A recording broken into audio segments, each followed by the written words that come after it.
Zoe, Anton from Climatalist. Nice to meet you. Thank you for answering a couple of questions. Pleasure. So you've just been on a panel at Climate Action Week, Yep. and there was a question around the 9% of people that don't believe in climate change. Yep. You crafted a beautiful response to that. Can you just walk through what that response was?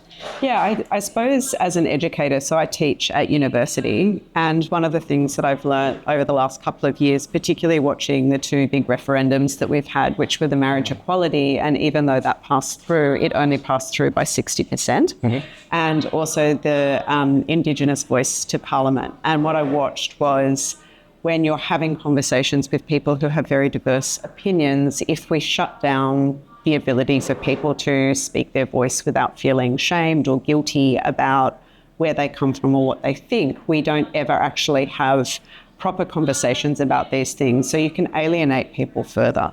So what happens? So when you don't have that alienation, what happens as a result? I think that then people go kind of knee-jerk and they go too far the other way. And so I think that's where you end up having people having a really strong opinion about something that they might not actually believe in, but they just want to push back against the sense of kind of wokeism or things have gone too far to the left, and so I'm going to push the other way. And I think one of the things that's really difficult to do is allow people, particularly young people, who might be coming from a family or a background that has quite different politics to them.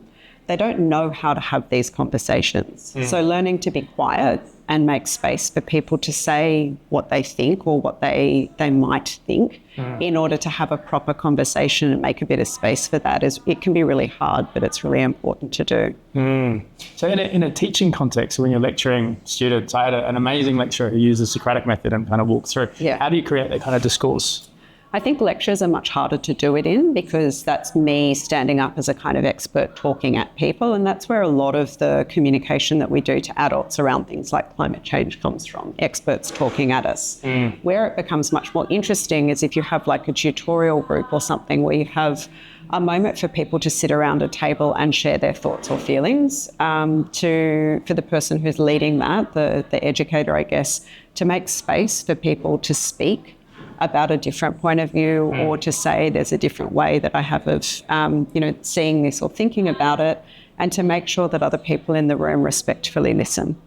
And I think it can be hard when people are very emotional about some of these issues. Yeah. And so it's difficult, but I think we need to train people to be able to have those conversations and give them space to do so, or at least to listen to some nuance in the conversation that isn't so one way or the other. And this is why I bring up the referendums. Those things were a yes or no vote. And what they didn't allow for was nuance, where it's like, I agree with it to this point, but not to this point.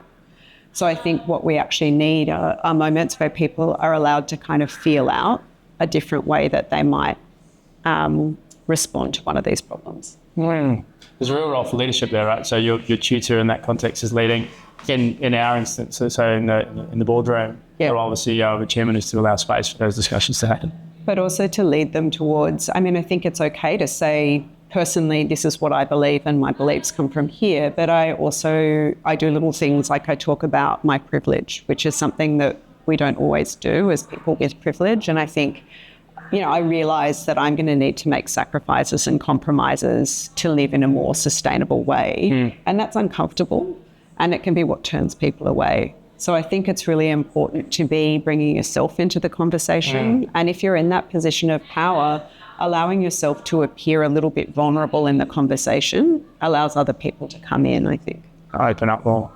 Yeah.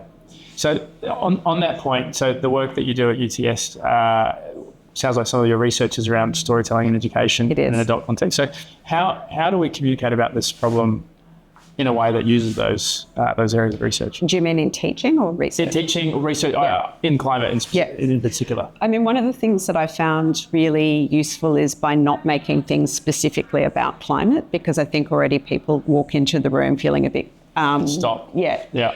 Or overwhelmed, because it is overwhelming. But I get one example I can give you is that I was working with a group of students and we were doing data visualizations. That's what the subject was about. And I worked with Jenny Newell from the Climate Solutions Centre to get us some information about bats.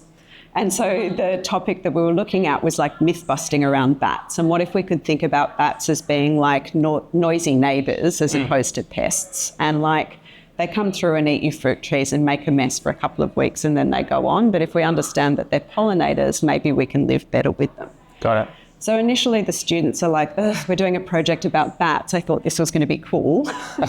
And then a couple of weeks in, they were all bat fans. And this was around the time of the federal election. And I had a conversation with the group as I was teaching them about having conversations with their families about how they might vote. And one of the students said, I can't talk to my family about this. You know, they vote differently than I do. And I said, how many of you liked bats 3 weeks ago? And none of them did.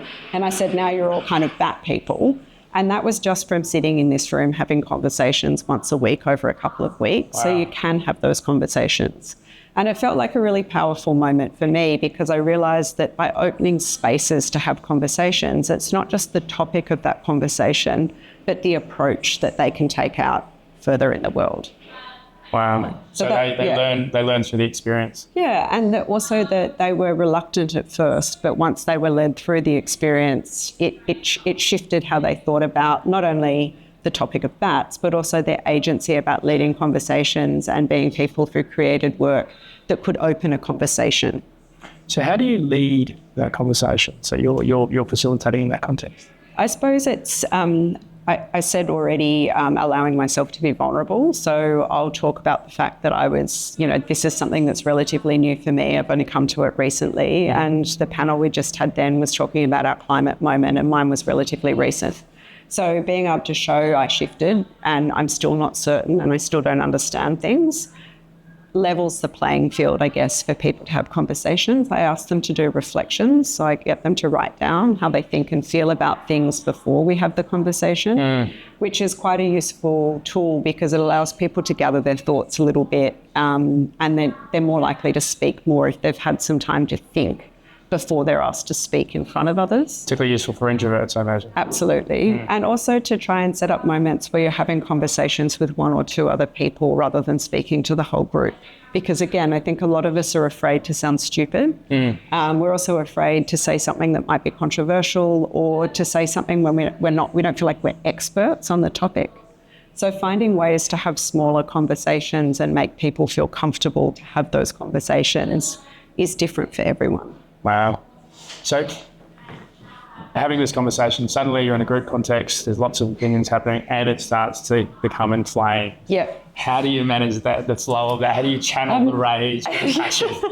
And look, I think part of that is, again, it's that weird thing where you flip between trying to make yourself vulnerable and I'm one of you, and then knowing when to step in and say, I've actually got the power in the room and I'm going to take it now. But it's not shutting things down. I mean, I think to say you've got a really strong opinion there, and I think that you have to understand that it might be upsetting to other people. So, I mean, a lot of it is kind of behavioural therapy or counselling that starts. Raising children, yeah. And it is like raising children, and it's all of the I've got a son who's 8, and I do actually think about some of those things where it's like, don't lead with a negative, don't say no, don't shut things down, keep opening it up, that it's like, I understand that that's upsetting you, but what could we do about it? These ways of talking. Head of HR and Reps was a former primary school teacher, so I know exactly what you're talking about. It changes the whole dynamic. Yeah. So one final question. So when you were talking about bats, you talked about that framing of bats as your neighbours. Yes. How did that framing come about? So that actually came about because I'm doing in my own research, I've been working with the Australian Museum doing storytelling for adults. Museums are really good at doing kind of interactive experiences for kids and young adults. But I started going to their Human Nature series, which was a series of lectures targeted at adults. And I found I'd be really inspired at the time listening to these lectures. But then on the bus on the way home, I'd be thinking, where can I get milk from at this time of night? If I get off at this stop, that service station might be open, and it was all gone. And I thought as an educator, I never just deliver content to the students. I always then work through it with them afterwards. So I wondered how we could do that for adult audiences, because I think as we lose faith in media and in politicians, who do we turn to for our climate information? And museums are in a really interesting place where people do trust them, science museums in particular. So how could we be crafting stories for adults in those spaces that are not adults who are there with their kids, for adults who don't have kids, or for for adults who are looking for information that's not just news reports or reading, the IPCC report is overwhelming and distressing. And if your expertise doesn't allow you to kind of understand what's being said, it's just, again, it feels alienating. So I've been working with them to think about how we could actually do some different kinds of storytelling. And some of it is about being playful with the way we talk about threatened species and how we could develop a kind of different sense of ecological literacy, I suppose, for adults, where when we went to school, what we were taught was a really different model of the world than what is being taught to children now. And there's a gap that emerges there, an intergenerational gap that we need to think about closing. So children can talk to their parents to make those spaces where we have conversations with the same kind of knowledge. What kind of knowledge are you talking about there? I suppose thinking about, kind of decentering the human and not thinking, I came through a very colonial education, I guess, which is talking about, Australia was 200 years old, and things like how to get rid of bats from your garden is one way of thinking about it, but to actually reframe it and think, well, actually, we all need to coexist a bit better. Got it. And if we don't have an understanding of, particularly for people in urban environments, for how important the environment is to our own well-being and future, we think, how do we care about that? That's something that's out there. Nature is when I go for a bushwalk or an ocean swim. It's not what's in my own backyard, but of course it is. So how do you give us some sense of kind of agency and care for the environments around us? And that's a step in to imagining yourself in a different world. Wow. So you're kind of giving them, if I'm just following the thread of what you're saying, you're giving them a little mental toolkit to take what they're learning and place it in their own context. Yeah. And also a framing as to where they sit relative to the environment that they're in. And also just giving them some interesting stories that aren't about doom and gloom. Like if I just explain to you that bats are really effective pollinators, long distance, and, it's not that interesting.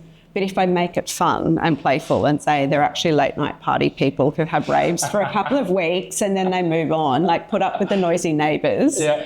Because they're actually doing something that services us. I think that it's just thinking about how we actually tell stories for adults that aren't always so serious. And I think a really important part of the climate movement is keeping a sense of humour. Yeah.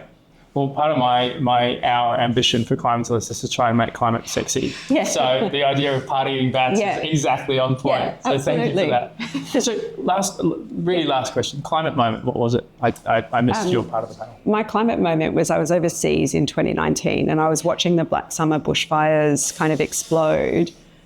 And I understood it intellectually, understood how bad it was, but it just seemed something over there and stranger than fiction. And then I literally flew back into it. And I was coming home, but it wasn't home. And I actually ended up with a really bad sinus infection. So it was like an embodied reaction to this thing that I'd understood intellectually, but not emotionally. And all of a sudden I was just overwhelmed by the fact that this was changing. And I'd been away for 2 weeks and I went and picked my son up from daycare at 4:00 in the afternoon. And it was just this weird dystopian kind of environment at 4:00 that I just thought this was summer for me as a kid. It was kind of blue skies, and right now it's rushing him into the house because we can't the end breathe. Of the world, right? It felt apocalyptic. And then immediately after that, of course, was the COVID-19 pandemic. And what shocked me about that, I suppose, amongst the other things, was we'd had a moment where people were really looking at the environment and just gone. And then suddenly they went really insular and it went, I'm locked down in my house. What am I going to do for this time? And so going for that kind of macro micro scale that we have zoom out. And it's so overwhelming. And I just thought, I actually think that I could do something more than what I'm doing. I think I could help to communicate some of that. Wow, incredible. Zoe, thank you so much. Such a pleasure. Nice to meet you. Lovely to meet you.